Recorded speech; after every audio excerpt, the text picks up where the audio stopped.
Hello and welcome to another Doctor Assistant 1 video. Today I'm doing my top 10 companions. I'll obviously start with 10, go down to 6, and that'll take us up to part 1. Part 2 will be 5 to 1 of my companions. I'm not excluding any certain era of companions. I'm going through literally the whole 50 years of Doctor Who and picking my personal top 10.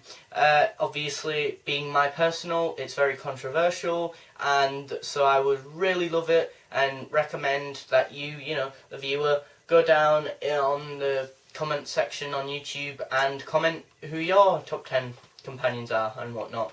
So yeah, at first, and I'll obviously go through why I like these companions as well. So in at number 10, personally, I have K9. Now, if you're not familiar with K9, he's basically a robot dog who can get away with kind of doing the killing and the kind of shooting and whatnot, or the stunning and sort of more violent acts that the Doctor might not have been able to get away with and stuff, because some parents might be more concerned about that and whatnot, and seeing violence in Doctor Who and whatnot. So I guess K9 was built for that purpose, and also at the time Doctor Who also had to kind of rival with Star Wars. And obviously, if you're not familiar with that franchise, there's two droids which are really popular in that, and they are R2-D2 and C-3PO. So yeah, but I really think that K9 works. He's intelligent, he's fun, he's very logical. He's just got a kind of personality, even though he's a robot dog. And if people are eventually going to be Cybermen, then it makes sense for, man's best friend, apparently, to become a robot. And personally, I think he's better than dogs, because I don't like dogs. They're loud, disobedient, and annoying, and it takes a long time for them to be trained, whereas K9 will be already programmed to obey your commands, whether it is to kill someone, to stun someone, or to sort of scan something, some sort of weird krillitane oil. He's got the whole shebang, basically. He's suited and booted, basically, from the get-go, and I think, yeah, he deserves to be at 10, but I don't think, because he's a robot, it limits him personality-wise. Like, they couldn't make him to have too much of a personality, because then it'd be a bit too weird. So, but yeah.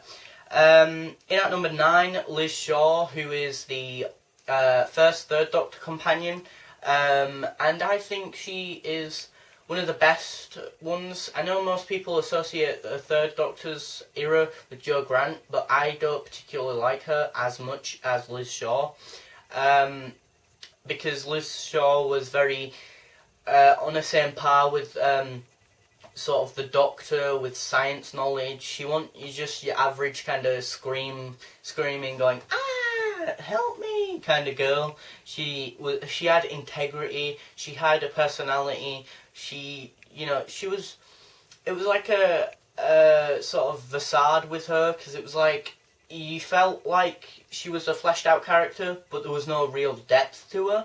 That's why she's not higher in the list, but she's still more fleshed out than some of the other companions in the classic series, at least to me, and yeah, because Sarah Jane was also in the end, sort of half of his era, towards the end part of Jon Pertwee's era, the third Doctor's era, and yeah, basically most people obviously refer to her as Tom Baker's companion and not Jon Pertwee's, so So yeah, and if it's out of Jo Grant and Liz Shaw for 9th place, it's hands down for me gonna go with Liz Shaw.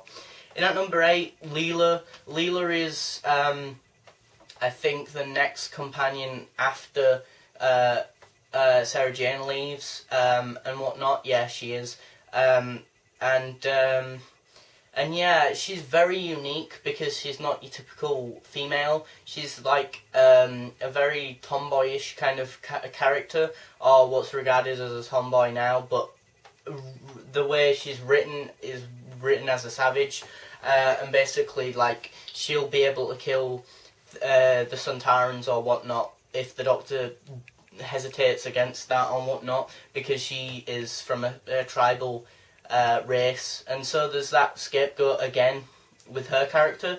But I think she develops and learns more sort of different ways of sort of expressing her feelings and whatnot, and being more effeminate than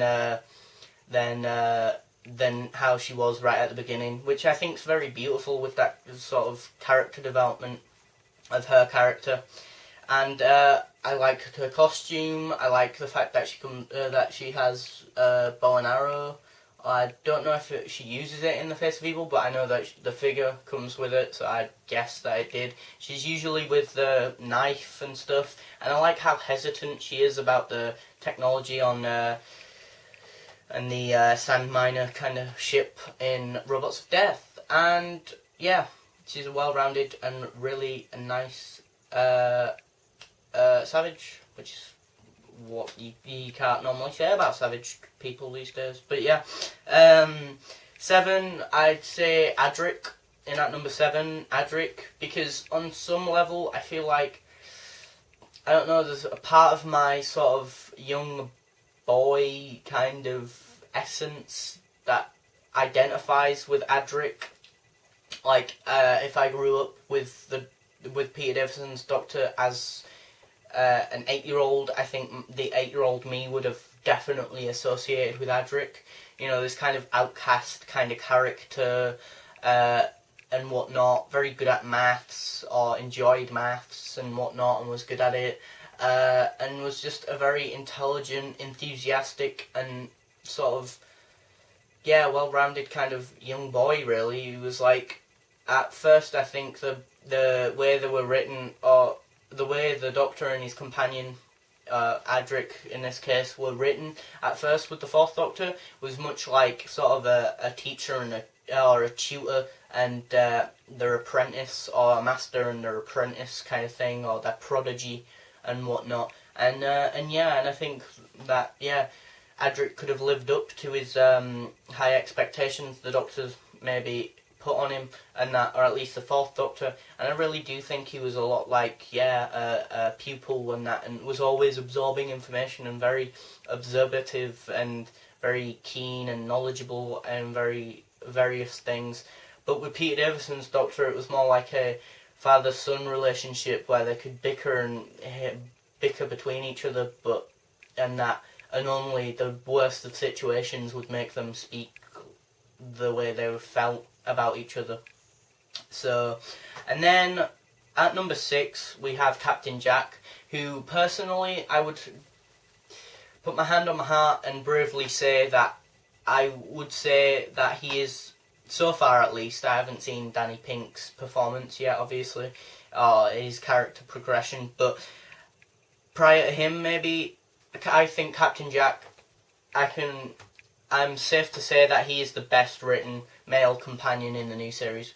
He aspires to be the Doctor, but he can be a violent version of the Doctor. I think his character can get away with it, because at first he was kind of evil, or we suspect as an audience that he's evil, but his mind isn't in the his memories aren't there, and we feel like his heart isn't in the right place. But by the end of that, we feel like he's redeemed himself, and he becomes more redeemed throughout the series and whatnot, and becomes a real fanboy to the Doctor, and very loyal soldier basically. He's like the new series version of the Brigadier. I would go so far to say that, to be honest. I think, at least, you know.